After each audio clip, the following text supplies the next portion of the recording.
Hello, welcome to all. आप सभी लोगों का स्वागत है एस गुरु एकेडमी पर। जैसा कि मैंने आपको कल पढ़ाया था वैद्युत क्षेत्र के बारे में और वैद्युत बल रेखाओं के बारे में, ठीक है। इन दो टॉपिकों पर बात की थी। आज चलेंगे इसके आगे वाले टॉपिक पर। तो क्या हेडिंग डाल लो, वैद्युत क्षेत्र की तीव्रता।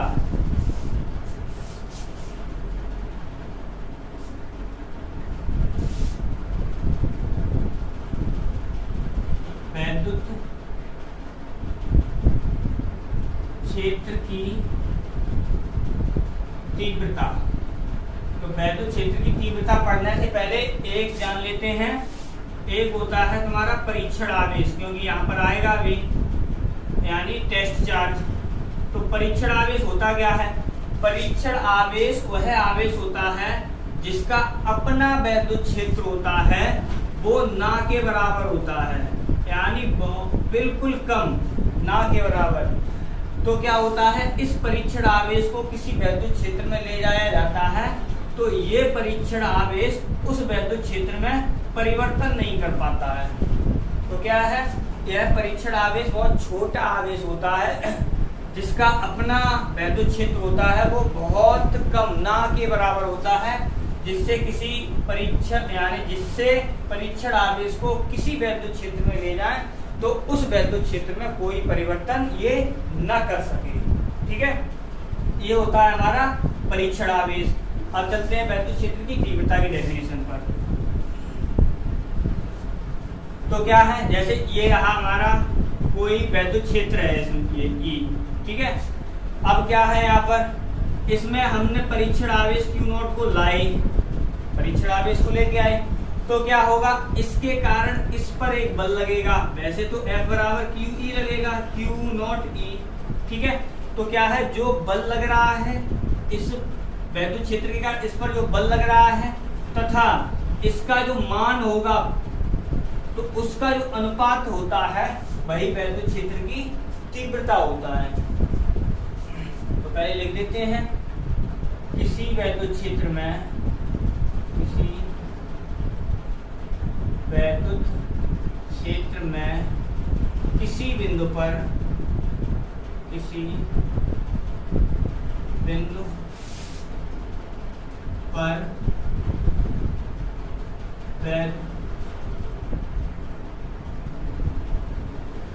वैद्युत क्षेत्र में किसी बिंदु पर परीक्षण आवेश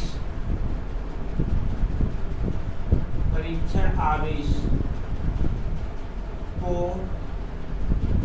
लाने पर उस पर लगने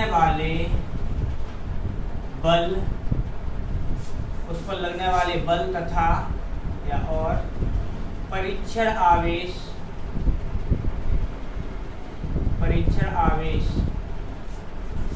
के मान की निष्पत्ति या का अनुपात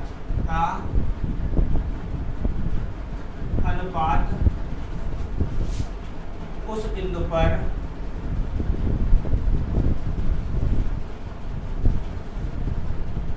वैद्युत क्षेत्र की तीव्रता कहलाता है। ठीक है, तो क्या है, किसी वैद्युत क्षेत्र में किसी बिंदु पर परीक्षण आवेश को लाने पर उस पर लगने वाले बल तथा परीक्षण आवेश के मान की निष्पत्ति या का अनुपात ही उस बिंदु पर क्या कहलाता है, हमारा वैद्युत क्षेत्र की तीव्रता कहलाता है। माना किसी धन परीक्षण आवेश को वैद्युत क्षेत्र में लाने पर, चलो लिख दे रहे हैं, वैद्युत क्षेत्र में लाने पर लगने वाला बल परीक्षण आवेश, यहाँ पर परीक्षण आवेश Q0 को वैद्युत क्षेत्र में लाने पर लगने वाला बल F हो तो क्या हो जाएगा, वैद्युत क्षेत्र की तीव्रता E बराबर हो जाएगा तुम्हारा वेक्टर F/Q0। तो क्या है यहाँ पर देखो, बल होती है हमारी सदिश राशि और वैद्युत क्षेत्र की तीव्रता भी होती है हमारी सदिश राशि, इसीलिए दोनों पर क्या लगे, हमारे वेक्टर लगे हैं। ठीक है, दोनों ही सदिश राशियां होती हैं, आवेश हमारी सदिश राशि तो होती नहीं है, इसलिए अब क्या है,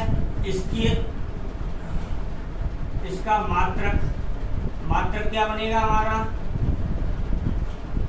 बल का मात्रक होता है न्यूटन और आवेश का मात्रक होता है कूलाम। तो क्या बन गया हमारा, न्यूटन प्रति कूलाम। और इसकी विमा क्या बनेगी, विमा, तो विमा क्या बनेगी, F का क्या होता है, F की विमा mLT-2 और आवेश की विमा क्या होती है AT। तो ऊपर ले जाओगे तो क्या बन जाएगी इसकी विमा mLT-3A-1। इसकी विमा क्या बन जाएगी हमारी, ऊपर जाके 3 हो जाएगा, L अकेला ही है, A माइनस का हो जाएगा। ठीक है, तो ये हो गया। तो क्या इसका मात्रक न्यूटन प्रति कूलाम होता है और इसकी विमा होती है mLT-3A-1। अब इसकी दिशा की बात करते हैं। तो देखो, यदि परीक्षण आवेश हमारा ये तो धनात्मक है ही, अगर परीक्षण आवेश ऐसे लिख दे रहे हैं, यदि परीक्षण आवेश कैसा है हमारा, धनात्मक है, तो जो बल की दिशा है वही वैद्युत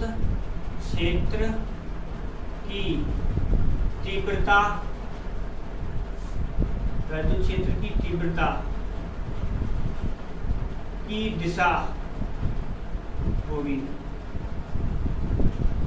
यानी कहने का मतलब क्या है, यदि परीक्षण आवेश हमारा धनात्मक है, अभी तो धनात्मक ही है, तो क्या होगा, जो बल की दिशा होगी वही हमारी किसकी, वैद्युत क्षेत्र की तीव्रता की दिशा होगी। और यदि यहीं पे क्या परीक्षण आवेश कैसा कर दिया जाए, परीक्षण आवेश कैसा हो हमारा, पॉजिटिव की बजाय नेगेटिव हो, तो क्या होगा, तो जो बल की दिशा होगी, जो बल की दिशा है उसके विपरीत वैद्युत क्षेत्र की तीव्रता की दिशा होगी।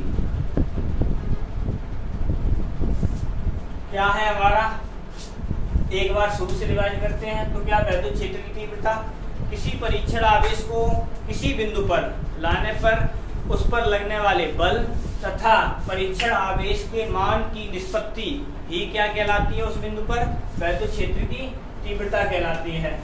अब मान लिया मैंने किसी वैद्युत क्षेत्र में किसी परीक्षण आवेश को लाया जाता है, तो उस पर F बल लगता है और उसका जो परीक्षण आवेश का मान है वो है हमारा Q0। तो इस पर लगने वाले वैद्युत क्षेत्र की तीव्रता का सूत्र क्या बनेगा हमारा, E बराबर वेक्टर F/Q0। इसका मात्रक क्या होता है, न्यूटन प्रति कूलाम होता है और इसकी विमा होती है mL/3A-1। अब क्या है, यदि परीक्षण आवेश हमारा धनात्मक है तो जो बल की दिशा होगी वही वैद्युत क्षेत्र की तीव्रता की दिशा होगी, और यदि परीक्षण आवेश प्लस की बजाय क्या हो, माइनस हो, नेगेटिव हो, इसका मतलब है क्या है, वैद्युत क्षेत्र जो बल की दिशा होगी उसके विपरीत वैद्युत क्षेत्र की तीव्रता की दिशा होगी। ठीक है, ये हो गया तुम्हारा वैद्युत क्षेत्र की तीव्रता के बारे में। अब आगे चलते हैं।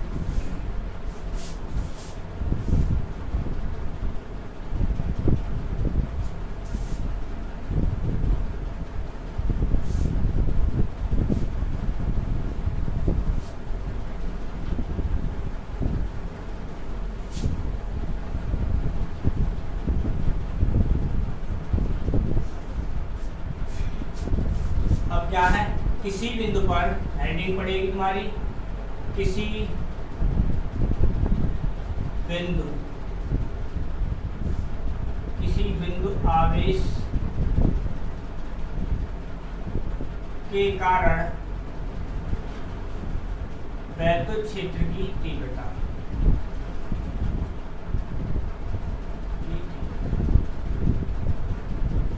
ठीक है, तो ये हेडिंग पड़ेगी। अब क्या है, मैंने एक आवेश मान लिया Q यहाँ रखा है, ठीक है, पॉइंट O पर रखा है। अब यहाँ से क्या है, इसका अपना एक वैद्युत क्षेत्र होगा, तो हमने मान लिया इसका वैद्युत क्षेत्र यहाँ तक है, ये O पर है, ठीक है, और यहाँ से लेके यहाँ तक की R दूरी मान ली, और यहाँ पर पॉइंट मान लिया कोई O, यहाँ पर मान लो A, ठीक है, और यहाँ पर एक परीक्षण आवेश रख दिया हमने Q0 बिंदु मान लिया, ठीक है। अब ये भी प्लस है, ये भी प्लस है, तो इनका ये और इनके बीच क्या प्रतिकर्षण बल कार्य करेगा, तो बल की दिशा क्या हो जाएगी हमारी बाहर की ओर, ठीक है। अब क्या है यहाँ से आगे, तो क्या है, माना बिंदु O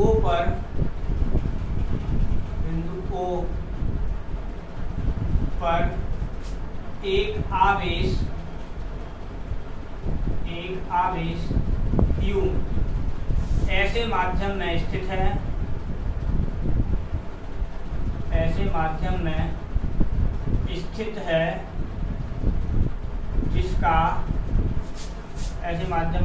है, जिसका परावैद्युतांक कैपिटल K है, तो क्या है तुम्हारा, ये हो गया। अब यहाँ से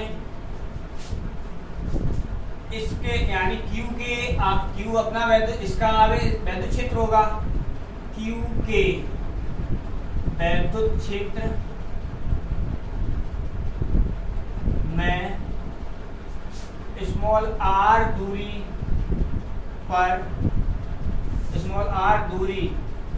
पर बिंदु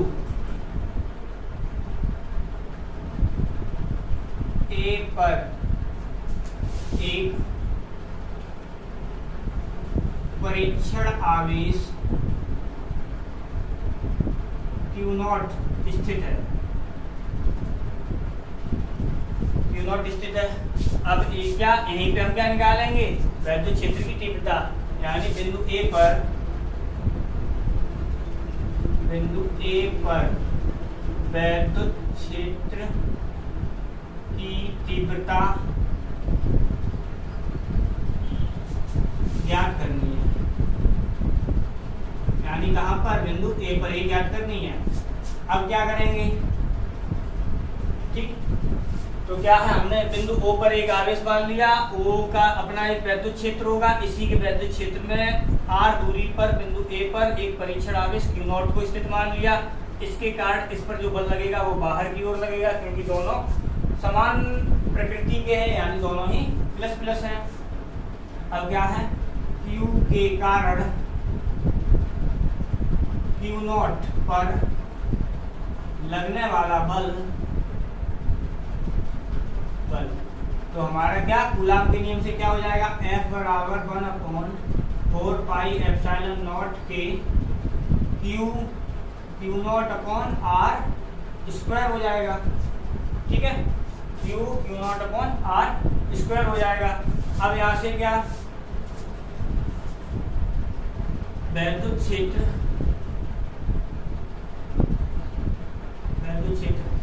की तीव्रता की परिभाषा से, तो वैद्युत क्षेत्र की तीव्रता की परिभाषा क्या है, F अपॉन Q0, तो यहाँ F की वैल्यू रख दो, F बराबर क्या हो जाएगा, 1/4 पाई एप्सिलॉन नॉट के, और यहाँ पर क्या हो जाएगा तुम्हारा Q0 अपॉन R स्क्वायर, ठीक है, और ये Q0 ये रहा, क्यू नॉट से क्यू नॉट कैंसिल, तो वैद्युत क्षेत्र की तीव्रता का सूत्र क्या आ गया 1/4 पाई एप्सिलॉन नॉट के और क्यू अपॉन आ गया आर स्क्वायर। ये तुम्हारा सूत्र बन गया। ठीक है। और क्या है, अगर निर्वात की, ये तो माध्यम यानी बीच में कोई परावैद्युत माध्यम है। अगर निर्वात की बात की जाए तो निर्वात के लिए क्या हो जाता है हमारा कैपिटल के बराबर हो जाता है 1। तो सूत्र क्या बन जाएगा हमारा वैद्युत क्षेत्र की तीव्रता का 1/4 pi epsilon naught Q upon R square, ये हो जाएगा। ठीक है। तो क्या हमने वैद्युत क्षेत्र, किसी बिंदु पर वैद्युत क्षेत्र की तीव्रता का सूत्र आ गया हमारा, क्या निकलता है E बराबर 1/4 pi epsilon naught Q upon R square. और ऐसे ही अगर निर्वात की बात की जाए तो ये आ जाएगा हमारा 1/4 पाई एप्सिलॉन नॉट। और जहाँ एप्सिलॉन नॉट होता क्या है, एप्सिलॉन नॉट होता है निर्वात की वैद्युतशीलता। ठीक है, निर्वात की वैद्युतशीलता, इसका मान कितना होता है 8.85 10⁻⁻12। ठीक है। और क्या होता है हमारा कूलाम स्क्वायर प्रति न्यूटन मीटर स्क्वायर। ठीक है, इसका इतना मान होता है। तो आज के लिए बस इतना ही। अगर आपको वीडियो पसंद आ रही हो तो आप लाइक करें, शेयर करें और सब्सक्राइब करें, लोगों को फॉरवर्ड भी करें। जितने लोग ज़्यादा से ज़्यादा देखेंगे, जितने जुड़ सकते हैं, इंटर के हो या जो कोई ग्रेजुएशन कर रहा है, जो जेईई की तैयारी कर रहा है, उसके बारे में भी न्यूमेरिकल भी करवाएंगे अभी। ठीक है, बाय।